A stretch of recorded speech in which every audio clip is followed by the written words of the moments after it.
बिस्मिल्लाहिर्रहमानिर्रहीम। मुझे इंतहाई अफसोस के साथ ये कहना पड़ रहा है कि आज एक इंजीनियर साहब अपनी एक वीडियो के अंदर गाइड कर रहे थे डीपीसी के बारे में। बेसिकली वो साइट पर मौजूद थे और प्रैक्टिकल बता रहे थे। सबसे पहले आपका कंसेप्ट ये क्लियर होना चाहिए कि कोई भी प्रैक्टिकल है तो कोई भी बंदा अगर प्रैक्टिकल कर रहा है या प्रैक्टिकल दिखा रहा है तो ये जरूरी नहीं है कि वो प्रैक्टिकल भी बिल्कुल ठीक हो। प्रैक्टिकल जो बंदा कर रहा है वो भी तो गलत कर सकता है, क्योंकि उसको जितनी गाइड है उसने उतना काम करना है। तो आज वो वीडियो देखने के बाद मुझे बहुत ही अफसोस हुआ कि आपकी वीडियो पूरे पाकिस्तान लेवल पर देखी जाती है और अगर आप मिस गाइड कर रहे हैं, आप तहकीक के बगैर बता रहे हैं, तो आपको तो पता नहीं कितने ही लोग ये गलती कर बैठेंगे। तो मैं डीपीसी के बारे में आज खुसूसी वीडियो बना रहा हूं कि डीपीसी जो है इसका मतलब क्या है। जो डैम्प होता है और प्लिंथ बीम होता है, एक तो इसका फर्क मैं बताऊंगा जो कि उन्होंने अपनी वीडियो में बिल्कुल इकट्ठा कर दिया है और उसमें सरिया भी डाल दिया, तो इसकी सारी तफसील मैं आपके सामने रखूंगा। तो सबसे पहले देख लेते हैं प्लेंथ बीम। प्लेंथ बीम जो होता है उसका ताल्लुक ना तो डैम्पनेस से होता है, ना वाटर प्रूफिंग से होता है, ना सीपेज रोकने से होता है। प्लिंथ बीम का काम होता है बुनियाद को यकजान करना, लोड बर्दाश्त करना और मजबूती फराहम करना। प्लिंथ बीम जो है ये दो स्टेजों के अंदर डाला जाता है। नंबर एक तो पोर्च लेवल पे डाल दिया जाता है और दूसरा ये बिल्डिंग लेवल पर भी डाला जाता है, और तीसरा भी है। ज्यादातर लोग जो है वो बुनियाद के अंदर राफ्ट भरते हैं और 13 इंच की वॉल के ऊपर तेगा भर देते हैं। इसके बाद आ जाते हैं अगली चीज, तेगा। ज्यादातर लोग पैसे बचाने के चक्कर में तेगा भर देते हैं। तो तेगा जो होता है ये उतनी मजबूती फराहम नहीं करता जितनी की मजबूती एक बीम फराहम करता है। तो यहाँ पे अगर आप पैसे बचाते हैं तो मेरे ख्याल से आप कोई बचत नहीं कर रहे, आप अपना नुकसान कर रहे हैं। क्योंकि चंद सालों के बाद जब क्रैक्स आएंगे या कोई ना कोई फॉल्ट आएगा बिल्डिंग के अंदर, तो फिर आपको लाखों रुपए ज्यादा लगाने पड़ेंगे। क्योंकि जो काम आज के दौर में 5 रुपए का होगा, 5 रुपए में हो जाएगा, आने वाले वक्त में वो 50 रुपए का होगा। इस कंसेप्ट को आपने क्लियर करना है। उसके बाद कोई भी बंदा जब घर बनाता है तो आप एक गलती करते हैं, आप भी चाहते हैं कि हमें हर चीज जो है वो फ्री के अंदर अवेलेबल हो जाए, चाहे उसके लिए आपको लाखों का नुकसान बर्दाश्त करना पड़े। तो ऐसा ही ज्यादातर पाकिस्तान के अंदर होता है। मुझे भी काफी सारी कॉल्स आती हैं, काफी सारे लोग मैसेजेस करते हैं। तो ऐसा ही होता है कि बस जो है पेमेंट के अलावा जितना भी काम है आप करते हैं। लाखों का नुकसान ठेकेदार बर्दाश्त कर देता है, मटेरियल वाला पैसे खा जाता है, वो बर्दाश्त होती है। लेकिन घर की प्लानिंग के लिए, एस्टीमेट के लिए, अच्छी गाइडलाइन के लिए हम चंद हजार रुपए खर्चना मुनासिब नहीं समझते। तो अब मैं आता हूं डीपीसी की तरफ। तो डीपीसी का मतलब होता है डैम्प प्रूफ कोर्स, यानी कि एक ऐसी लेयर डाली जाती है बुनियादों के ऊपर। डीपीसी दो किस्म की होती है, वर्टिकल भी होती है, प्लेन भी होती है। तो ज्यादातर जो है बिल्कुल प्लेन सीधी जो होती है वो बुनियादों पर इस्तेमाल की जाती है घरों के अंदर। तो डीपीसी जो है ये सिर्फ एक 2 से 3 इंच की कंक्रीट नहीं है, ये एक पूरा प्रोसेस है। इस प्रोसेस को समझना जरूरी है कि इसके ऊपर अगर आप पैसे लगा रहे हैं तो उसका क्या मकसद है, आप इसके ऊपर क्यों पैसे लगा रहे हैं, क्या आप इसके ऊपर सिर्फ पैसे जाया कर रहे हैं या देखा देखी ही इसको डाले जा रहे हैं। तो यहां मैं आपको समझा देता हूं, जबानी में आपको सारी चीजें बताता हूं।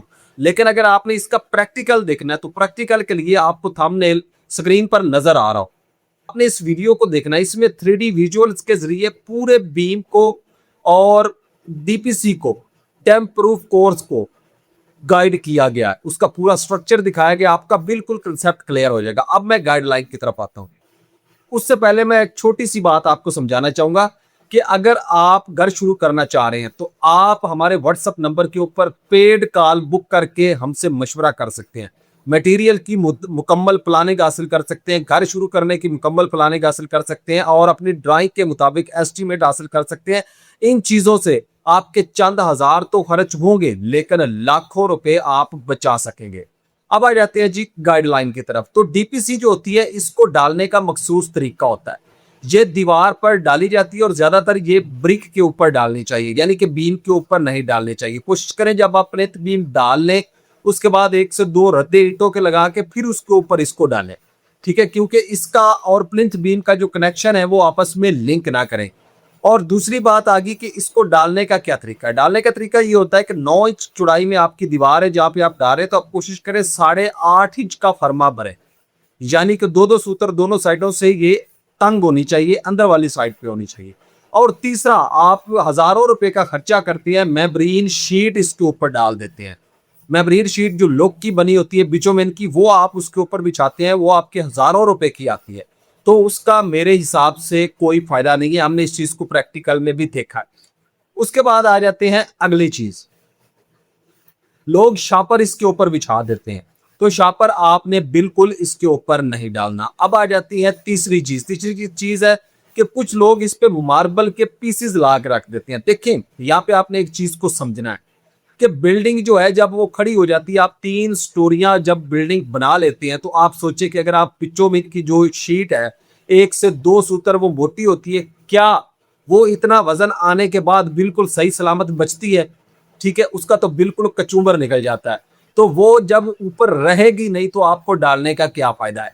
उसके बाद अगली चीज है शापर। अगर आप शापर भी डाल देते तो चंद महीनों के बाद जो है वजन और नमी वगैरह जाती है, तो वो भी किसी काम का नहीं रहता। और तीसरी चीज आ गई पत्थर।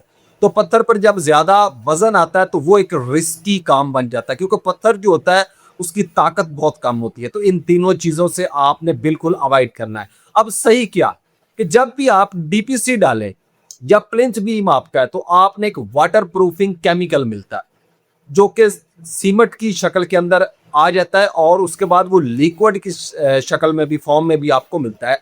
तो आपने जो सॉलिड हालत में है उसको डीप मटेरियल के अंदर मिक्स कर देना है। जो डीपीसी का मटेरियल है उसके अंदर मिक्स कर देना है, उसकी एक प्रॉपर मिकदार होती है, वो आपने मिक्स करना है।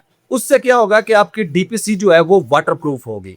अभी इससे आगे एक बहुत जबरदस्त पॉइंट मैं आपको गाइड करूंगा कि डीपीसी जो है वो सीपेज कैसे रोकती है, नमी को कैसे रोकती है। तो जब आप ये वाटरप्रूफिंग केमिकल उसके अंदर डाल देंगे, एक तो इस पर खर्चा आपका कम होगा, ठीक है। दूसरा जो है ये मटेरियल के अंदर होगा, यानी ये मटेरियल को वाटरप्रूफ बना देगा, ना कि आप मटेरियल के ऊपर कोई लेयर चढ़ाते फिरें जिसका कोई फायदा नहीं, सिर्फ आपके पैसे जाया होते हैं। अब अगली बात है, अगली बात आ जाती है, एक आपको लिक्विड हालत में मिलता है, ठीक है। उसको आप ब्रश की मदद से जो है वो डीपीसी के ऊपर जो है वो पेंट भी बाद में कर सकते हैं। तो इस तरह आपने वाटरप्रूफिंग के लिए बुनियादों को चिप्स करनी होती है और मटेरियल अंदर डालना होता है। अब आ जाते हैं जी डीपीसी का अगला काम कि डीपीसी नमी को कैसे रोकता है।